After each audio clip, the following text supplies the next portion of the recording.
Hai teman sejalan, gak terasa beberapa bulan lagi kita akan menghadapi pemilihan umum serentak. Kita akan memilih presiden dan para calon wakil rakyat. Pemilu yang diadakan 5 tahun sekali ini adalah bagian dari wujud demokrasi yang telah disepakati oleh pendiri bangsa kita.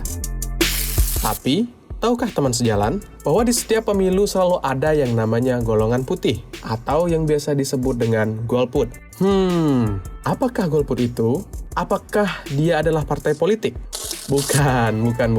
Golput dalam bahasa Inggris sering disebut dengan abstain, yang berarti menjauhkan diri, yang di dalam politik dikenal dengan tidak mengikuti atau tidak memberikan suara di dalam proses pemilu hingga proses pemilu berakhir.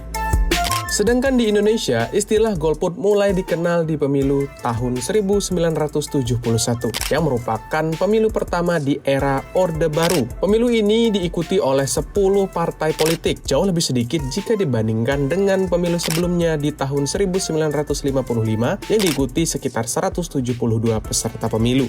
Banyaknya! Awalnya, golput merupakan gerakan moral sekelompok pemuda yang tidak puas dengan penyelenggaraan pemilu di tahun 1971. Golput pertama kali dicetuskan pada tanggal 3 Juni 1971 di Bentara Budaya, Jakarta. Beberapa tokoh yang terlibat diantaranya Arief Budiman, Adnan Buyung Nasution, Imam Waluyo, Julius Usman, dan Husein Umar.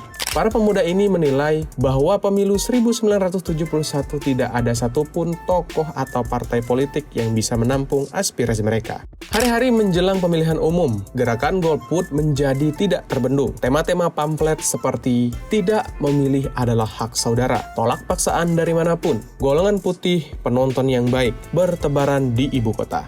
Mereka juga mengajak masyarakat untuk mencoblos bidang putih di luar gambar partai agar suara menjadi tidak sah.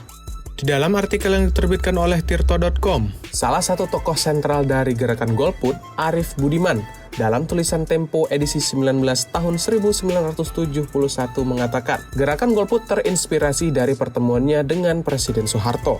Arief menanyakan apakah dibenarkan apabila ada suatu golongan yang tidak mau ikut di dalam pemilu. Soeharto lantas menjawab, boleh saja, asalkan bertindak melalui saluran hukum. Masih di dalam artikel Tirto, Arief sendiri mengungkapkan alasannya. Menurut dia, dikutip di buku Kebebasan Pembangunan kumpulan tulisan 1965-2005, dengan membatasi jumlah parpol, pemerintah sudah melanggar asas demokrasi yang sangat mendasar, yakni kemerdekaan berserikat dan berpolitik. Apa gunanya pemilu kalau orang tidak bebas berserikat dan berpolitik, tulis Arief.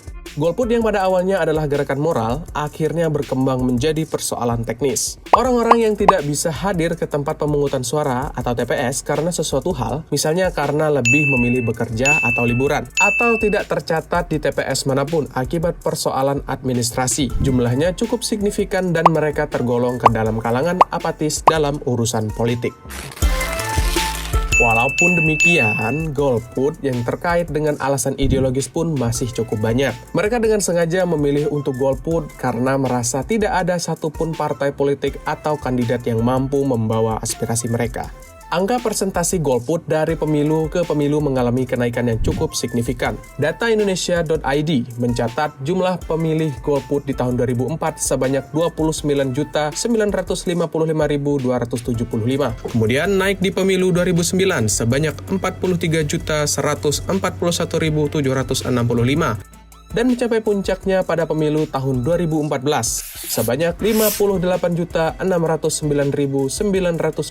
masyarakat yang tidak menggunakan hak pilihnya. Angka golput kemudian turun di pemilu tahun 2019 sebanyak 34.756.541 warga yang tidak menggunakan hak pilihnya. Lalu pertanyaannya, boleh nggak sih kita golput? Sebenarnya golput tidak ada yang melarang. Kita boleh saja untuk tidak memilih, karena memilih untuk tidak memilih adalah sebuah pilihan. Akan tetapi, sayang sekali apabila kita tidak menggunakan hak suara kita untuk memilih, apalagi pemilu hanya 5 tahun sekali. Karena satu suara kalian akan sangat berpengaruh bagi masa depan negeri ini.